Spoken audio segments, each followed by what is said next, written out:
श्री कृष्ण शरणं मम, श्री कृष्ण शरणं मम। कौन सी सेवा का लाभ मिले? क्या फुलघर की सेवा, पानघर की सेवा? कई बार दर्शन में इतने हम मशगूल हो जाते या दर्शन की बस एनी व्यवस्था में એટલા બિઝી થઈ જઈએ છે કે શ્રીનાથજીને ઘણી વાર ભૂલી જઈએ, એટલા બધા એમાં અટવાઈ જઈએ છે। तो सबसे पहले यहां आओ तो अपना धर्म सिद्ध करो। और धर्म क्या है? तो कि सेवा धर्म है। पूछो, जानो यहां कौन सी टहल करने मिलेगी। हम भेंट लिखवा कर अपना समर्पण करें विद्या का, ये तो श्रेष्ठ है ही, पर ये देवी भगवत सेवा में विनियोग हो उसका भी प्रयास करें। अनेक प्रकार की सेवाएं यहां उपलब्ध है। आप जब तपास करोगे तो आपको पता चले। धर्म अर्थ, अर्थो हरिरेव ही, प्रभु ही अर्थ रूप है। यहां मतलब यहां आकर प्रभु से कुछ मांगो मत, प्रभु को मांगो। हे श्रीनाथ जी बाबा, ऐसी कृपा करो, अभी तक मेरे माथे ठाकुर जी का स्वरूप सेवा में नहीं विराजता है। आपके दर्शन करने मात्र से प्रभु आप तो सकल मनोरथ पूर्ण करने वाले हो। ऐसी कृपा करो कि आप भी कोई न कोई भगवत रूप धारण करके मेरे माथे विराज जाओ। अर्थो हरिरेव ही। और जो सेवा करता है उससे ही पता चलता है कि दर्शन खुलने में देर क्यों हो रही है। बस मोड़ू थाय छे, मोड़ू थाय, पण मोड़ू अंदर શું ચાલે છે ये बाहर આવનારને खबर होवी चाहिए। ये कंफ्यूजन पैदा इसलिए होता है कि अंदर क्या चल रहा है वो बाहर वाले को पता नहीं होता है, इसलिए तो देर क्यों है। एक बार सखड़ी भोग की सेवा खुद घर में करके देखना, और मैं बताऊं ऐसे टाइप में खोल के देखना तो पता चल जाएगा। हम खुद जहां तक सेवा नहीं करेंगे वहां तक हमको पता कि जब सेवा करोगे ना तो आपको ही पता है था, भले श्रीनाथ जी बाबा आरोप दे, मेरे कारण उनको जल्दी मत करा। फिर तो वैष्णव को ये भाव, खुद सेवा करो एक बार सखड़ी भोग धर के घर में, जहां हाथ से बनाकर, फिर बताओ, फिर मैं यूं को 10:30 बजे रात भोग सरी जाने चाहिए। और उसमें भी श्री जी जैसा नेक भोग हो, एक दिन रसोई करोगे तो सांझ को रात भोग खोल पाओ। तो बाहर खड़े खड़े अपेक्षाएं रखना, बातें करना सरल होता है, पर दर्शन करने आने वाले के हृदय में तत्सुख का भाव है कि नहीं, ये महत्व की बात है।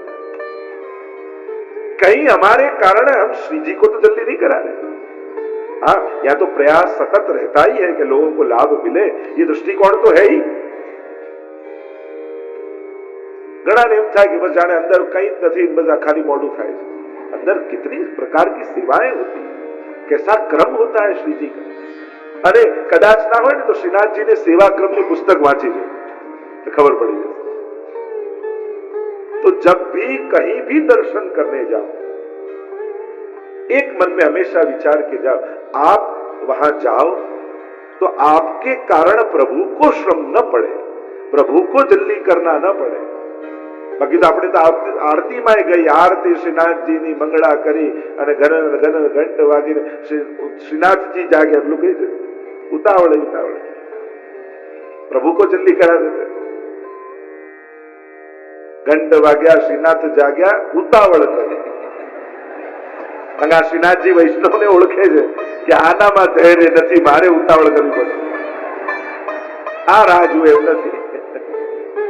ભૂલતા आने वाले को अंदर का क्रम पता होना चाहिए। ये अष्टांग की भावना क्या है, नेक भोग क्या है, अचकी की सामग्री क्या होती है, किस प्रकार से राग भोग श्रृंगार आदि क्रम होते हैं, ये सब जब बाहर आने वाले को पता चलेगा तब वो कभी चले। तो अर्थो हरिरेव ही, अर्थ रूप हमारे स्वयं ठाकुर जी है। कामो हरिरिद द्रक्षयी, काम पुरुषार्थ सिद्ध होता है।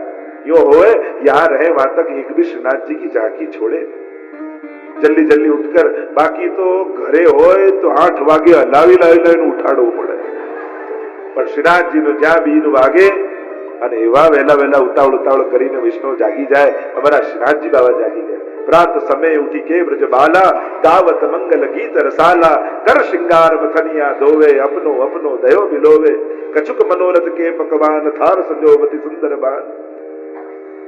ठाकुर जी जागे उससे पहले तो ब्रजभक्त जाग जाते और मन में होए श्रीनाथ जी की मंगला करें। मंगल आरती गोपाल मंगलम मंगलम ब्रजभूमि मंगलम मंगलम यह श्री नंद यशोदा। प्रभु तो मंगल रूप है ही, पर प्रभु का जो समग्र लीला परिकर है वह भी मंगल रूप है। अरे कदाच दर्शन न थाय અને શ્રીનાથજીના મંદિરના પગથિયાને માથું નમાવીને આવી જાવ ને તોય તમારા જીવનનું મંગલ થઈ જાય।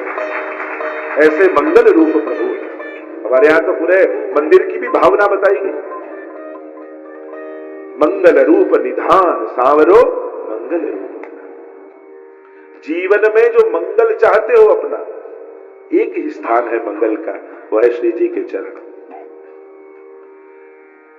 अर्थो हरिदेव ही कामो हरिदृक्षैव। यही काम पुरुषार्थ प्रभु को देखने की इच्छा અને જોવાની ઈચ્છામાં ભલે ને ધક્કા વાગે। कई लोग कहते हैं वहां के धक्के बहुत लगते हैं, कौन श्रीनाथ जी मारते हैं आके? हम ही एक दूसरे को मारते हैं और हम ही फरियाद करते हैं। तो श्रीनाथ जी तो मारते नहीं कि चलो उद्घाटन मैं कर देता हूं, भी मारते रहना। और सीधी सादी बात यह है, कोई एक एक्टर, कोई फिल्म का मूवी एक्टर कोई गांव में आ जाए और आपको पता चले कि अरे वो हीरो आ रहा है, चलो देखने जाए, और देखने जाओ इतनी धक्का मुक्की हो, तब भी एक बार देख के हम घर क्या कहते हो, જોઈ આવ્યો, દેખી આવ્યો। અને નાથ દ્વારા થી જાઓ ત્યારે ઘરે જઈને શું કહો, બહુ ધક્કા વાગ્યા। અરે એક સાધારણ કલાકાર જોઈને તમે હરખાઈ જાઓ છો, અને ત્યાં ભીડ હોય છે, તો જ્યાં જગતનો નાથ વિરાજતો હોય ત્યાં તો ભીડ હોય, और यहाँ नहीं होगी तो कहाँ होगी। पर याद धक्का मत रखो, याद श्री जी की झांकी रखो, क्योंकि डंडाले का चौक तो भरा ही रहता है ब्रजभक्तों से, और यहां भीड़ नहीं होगी तो कहां होगी। जगत का नाथ जहां विराजता, पर याद धक्के नहीं रखने, याद श्री जी को रखना। श्री जी की क्षणवार झांकी हुई, मेरा जीवन धन्य हो गया। अर्थो कामो हरिदृक्षैव मोक्ष कृष्णस्य चेत ध्रुवम्। और मोक्ष क्या है? चित्त प्रभु के चरणों में लग जाना, यही वैष्णव का मोक्ष है। ये चारों से सी है, वो चार पुरुषार्थ रूप है। दोनों कलश है, एक महाप्रभु जी रूप है, एक गुसाई जी रूप है। उसमें क्या भरा है? तो बड़े में प्रेम भरा है और प्रभुता भरी भावनाएं बताइए। और छोटे जो कलश गुसाई जी रूप है, उसमें कहा भोग और श्रृंगार भरा है। ये दोनों कलश भरे हुए हैं, चारों सिरों से घिरा हुआ है। और वहां सुदर्शन जी विराजमान है। हमारे यहाँ सुदर्शन जी की भी कितनी भावनाएं बताएगी। सूरदास जी का स्वयं का पद है सुदर्शन जी का। प्रभु वेणु ने धरे, गिरिराज जी ने धरे, અને સુદર્શન ને ધરે। અને આ સુદર્શન શેના માટે ઠાકોરજીએ ધારણ કર્યું છે? પદ્મ ધર્યો જન તાપ નિવા। આપણે કીર્તન સાહિત્યમાં પણ ગાઈએ છીએ, તો ચક્ર ધર્યો છે ભક્ત રક્ષા કે કારણ। ભક્તોની રક્ષા કરવા માટે ઠાકોરજીએ સુદર્શન ધર્યું છે। અને અમરીશ રાજાની કથામાં પણ પ્રસંગ છે। દુર્વાસા મુનિએ જ્યારે અમરીશ રાજાની પરીક્ષા કરીને કહ્યું કે હું હમણાં આવું છું, વ્રત હતું, પારણું કરી લીધું, દ્વાદશી લાગી ગઈ, આવ્યો ક્રોધ, કૃત્યા છોડી દુર્વાસા મુનિએ, અને અહીંયાથી સુદર્શન પાછળ લાગ્યું, દુર્વાસાની પાછળ। ત્રિલોકમાં ફર્યા દુર્વાસા મુનિ, કોઈ બચાવવા ન આવ્યો। ભગવાન પાસે ગયા, ભગવાને પણ કહ્યું અહમ ભક્ત પરાધીન, હું પણ ભક્તને પરાધીન છું, જેનો અપરાધ કર્યો છે એની ક્ષમા માંગો। અમરીશ રાજાની રક્ષા કરી। આમ સુદર્શન ભક્તોની રક્ષા માટે છે। અને એટલા માટે આપણે ત્યાં પુષ્ટિ માર્ગમાં એક પ્રકારની પ્રણાલિકા એવી છે કે જ્યારે પણ કોઈ સંકટ કે વિપત્તિ આદિ આવે ત્યારે શ્રીજીને તો આપણે શ્રમ નથી આપતા, પણ સુદર્શનજીને વંદન કરીએ છીએ, એમના દર્શન કરીએ છીએ, કારણ કે પ્રભુએ એ ધર્યું છે જ રક્ષા માટે। અને એટલા માટે જીવનમાં ક્યારે પણ કોઈ પણ સંકટ આદિ આવે તો અન્યાશ્રય કરવા કરતા સુદર્શનજીનો આશ્રય કરજો। બધે ફાફા મારવા કરતા, બધે ભટકવા કરવા કરતા, અને હું તો ઘણી વાર કહું, અન્યાશ્રય કરતા સકામ ભક્તિ સારી। પ્રભુને છોડી ગમે ત્યાં ભટકવા કરતા પ્રભુ પાસે માંગી લેવું સારું। અને કદાચ પ્રભુને શ્રમ ના આપીએ પણ પ્રભુના આ આયુધો છે, પ્રભુના ભક્તો છે, પ્રભુની વિભૂતિઓ છે, પ્રભુની શક્તિઓ છે. ભાગવતજી આદિમાં અનેક આવા કવચ આદિ, નારાયણ કવચ આદિ આવે છે, એનો પાઠ કરો. જીવનમાં સંકટ આવે બહુ સહજ છે, અને સંકટના નિવારણ માટે ભક્ત કોનું શરણું છે? જેને પ્રભુમાં શ્રદ્ધા છે એ તો પ્રભુ પાસે જ આવવાનું. પણ પ્રભુ આ ચક્ર આદિ જે ધારણ કરે છે એ ભક્તોની રક્ષા માટે જ ધરે છે. અને એટલા માટે આપણે ત્યાં બે સ્થાન પ્રસિદ્ધ છે. જ્યારે જીવને શરણાગતિ જોઈતી હોય, રક્ષા જોઈતી હોય, કાં ગિરિરાજજીની પાસે જઈને વિનંતી કરે, કાં સુદર્શનજી પાસે જઈને વિનંતી કરે. અને આ સુદર્શનજી ની કૃપા એવી થાય કે પ્રભુની કૃપા થકી એની સર્વ સંકટો નિવારણ થતું હોય છે. સુદર્શનજીની ભાવના બતાવી છે. એની ઉપર દંડ અને ધ્વજા છે, અને દંડ પણ સોના ચાંદીના નહીં, વાંસનો દંડ રાખવામાં આવે છે ધ્વજા. અને ત્યાં ભાવનામાં હરિરાયજી બતાવે છે આ વાંસનો એટલા માટે કે આ વેણુ રૂપ છે. અને વેણુ રૂપ છે એટલે કે આ સુધારૂપ કલશ છે, અને વેણુ રૂપ દંડ છે જેના દ્વારા પ્રભુ વેણુનાદ કરે છે અને સર્વને સુધારસ પુનસ્પાન કરાવે છે. અને એની ઉપર 7 પ્રકારની ધ્વજાઓ બિરાજમાન છે, 7 રંગ. અને કહ્યું કે આ ધ્વજાઓ બીજું કાંઈ નથી, શ્રીજીની ઉપરની ધ્વજાઓ એ ગોપી પ્રેમ કી ધ્વજા, જીન ગોપાલ કિયો વસ ઉર્ધરી શ્યામ. આ બીજા કોઈ નહીં, ગોપીજનો છે. 7 રંગ એ 7 પ્રકારના ગોપીજનોના ભાવ છે. જ્યારે ગિરિરાજજી ઉપર મંદિર સિદ્ધ કરાવ્યું, શિખર સુદર્શનજી વિરાજ્યા, કલશ વિરાજ્યા, ત્યારે 7 પ્રકારના ધ્વજાજી 7 રંગના શ્રી મહાપ્રભુજી આજ્ઞા કરીને ધરાવ્યા. તો દરેક મંદિરમાં એની ધ્વજાનું પણ એટલું જ મહત્વ. ધ્વજાજીના પણ 3 પ્રકાર, 3 રૂપ કયા છે? આદિ ભૌતિક, આધ્યાત્મિક અને આદિ દૈવિક. ભૌતિક રૂપે તો ધ્વજા પતાકા છે જ, પણ આદિ દૈવિક સ્વરૂપે એ જેના માથે બિરાજે છે એનું જ રૂપ માનવામાં આવે. એમ આ ધ્વજાજી પણ સાક્ષાત શ્રીજીનું જ સ્વરૂપ માનવામાં આવે. જેવો આદર શ્રીજીનો રાખીએ છીએ એવો જ આદર ધ્વજાજી. અને મને તો ઘણી વાર એમ થાય, ઘણી બધી જગ્યાએ આપણે ઉપયોગમાં દિન પ્રતિદિન આપણા ઘરમાં, આપણા વ્યવહારમાં ગમે ત્યાં શ્રીનાથજીના સ્વરૂપ અને ચિત્રો મૂકીએ ઉચિત નથી. ગમે ત્યાં પધરાવી, ઘણી વાર હું ઘરની બહાર પધરાવી દે, ગાડી ઉપર પધરાવી દે, ગમે ત્યાં, જે ખરેખર શ્રીજી માટેની જગ્યા જ નથી. શ્રીજી તો માલિક છે, એ તો પાછળની સીટ પર આરામથી બિરાજે ને આપણે ડ્રાઈવ કરીએ ને એમાં શ્રીજી શોભે. પણ એ દ્વારપાલની જેમ બહાર ઉભા રહે, આ ગાડીમાં રક્ષા કરવા ઉભા રહે, એ શ્રીજીની જગ્યા નથી. તો શું કરવું? કે શ્રીજીની પ્રસાદી વસ્તુઓ ત્યાં પધરાવે.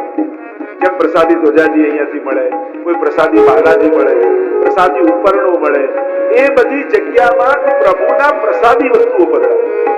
કારણ કે ભગવત પ્રસાદી વસ્તુ પણ ભગવત રૂપ માનવાનું. એટલે બધી જગ્યાએ શ્રીનાથજી બાબાનું સ્વરૂપ પધરાવવું એ ઉચિત છે. એ એમના માટે યોગ્ય જગ્યા નથી. ઘણાની કારમાંથી આ હનુમાનજી લટકતા હોય કાચ ઉપર, અને કાર ચાલે તો આમ હલે. આપણને લાગે આપણે આ દેવતાઓની એ શું દશા કરીએ છીએ. આપણે વિચારણીય પ્રશ્ન છે કે આ દેવતાઓનું સન્માન, આદર આપણે જાળવીએ છીએ. દેવતાઓ છે. ગણેશ ચતુર્થી આવે લોકો ગણપતિને ક્રિકેટર બનાવી દે, કોઈ ડોક્ટર બનાવી દે, કોઈ સિપાહી બનાવી દે, કેવા કેવા રૂપ. તો ઘણી વાર એમ થાય કે ક્યાંક આપણે દેવતાઓનું અવમૂલ્યન તો નથી કરી રહ્યા. એમનું જે દેવતા પદ છે આદરણીય સ્થાન છે, વંદનીય સ્થાન છે. એમની જોડે આવી રમત કરવી એ કેટલા અંશે યોગ્ય છે. કોઈ પોતાના ધર્મમાં પોતાના ઈષ્ટોને દેવતાઓ સાથે આવા ખિલવાડ કરતા નથી હિન્દુ ધર્મ સિવાય. આ વિચારણીય प्रश्न है, આપણે બધાએ चिंतन करવું જોઈએ कि हम लोग अपने अपने अपने धर्म के देवताएं और भगवान के साथ क्या करते हैं, कितना अवमूल्यन उनका कर देते हैं कई बार. अरे बस બાળકોને સમજાય, આને એના સમજાવવા માટે સહેલું કરાય પણ છીછરું ન થવાય. કોઈનો સન્માન હણાય ऐसे स्तर तक मत आवे कि उनका आदर न रहे, रिस्पेक्ट न रहे. तो ये हर एक को विचारना कि जब भक्ति श्रेष्ठ है, उत्तम बात है. श्री जी को हर कहीं मत पधराओ, श्री जी को पधराना है तो अपनी आंखों में पधरा लो, तो हर जगह वो दिखाई दे। पिए तो है नैनन ही में राखूं, ये भावना है। पर उनका एक आदर होना चाहिए, रिस्पेक्ट होना चाहिए, उनका भी एक स्थान है। तो ये सब सोचना है। तो गोपी प्रेम की ध्वजा जिन गोपाल कियो वशुर धरी शान, इस 7 प्रकार की ध्वजाएं, 7 रंग की उनकी भावनाएं बताई आचार्यों ने। पहली ध्वजा है मेघ श्याम रंग की, वो स्वयं श्रीनाथ जी बाबा की भावना से है। जो मेघ श्याम रंग की ध्वजा है वो स्वयं श्री जी है। दूसरे रंग की ध्वजा है पीले रंग की, और पीला रंग से राधा जी का है, वो राधा जी के भाव से है। तीसरी ध्वजा है श्याम रंग की, श्री यमुना जी के भाव से है। चौथी ध्वजा सफेद रंग की चंद्रावली जी के भाव से। पांचवी ध्वजा हरे रंग की राधा सहचरी के भाव से है। छठी ध्वजा जामली रंग की है, और वो श्री गिरिराज जी का भाव है कि स्वयं गिरिराज इस ध्वजा के भाव से विराज रहे हैं। और 7वीं ध्वजा जो गुलाबी रंग की है वो गोपीजनों के भाव से है। 7 रंग की ध्वजाएं श्रीनाथ जी के मस्तक पर विराजती। हर एक मंदिर की उनकी ध्वजाओं की विशेषता होती है। अब द्वारिका जाओ, आदि सब जो तीर्थ स्थान है, बड़े बड़े जो धर्म स्थान और धाम कहे गए हैं, वहां उनकी ध्वजा की महत्ता है, वह भगवत रूप मानी गई। और हमारे यहाँ तो वार्ता साहित्य में प्रसंग भी आता है कि जब वहां नहीं जाए तो ध्वजा जी को भोग धर के अंगीकार करते हैं। और इसीलिए जब यहाँ कहा जाता है कि यहाँ के तिलकाश्री ने जब प्राचीन समय में बहुत बड़ा 56 भोग किया, सभी को निमंत्रित किया, पर सभी वैष्णव नहीं आ पाए। उनको बड़ा ताप हुआ कि अरे इतना सुंदर श्री जी में मनोरथ हुआ और हम तो, हमारे पास तो कोई व्यवस्था नहीं कि गांव छोड़कर श्रीनाथ जी जा सके। तो आपने कृपा करके ऐसा क्रम किया कि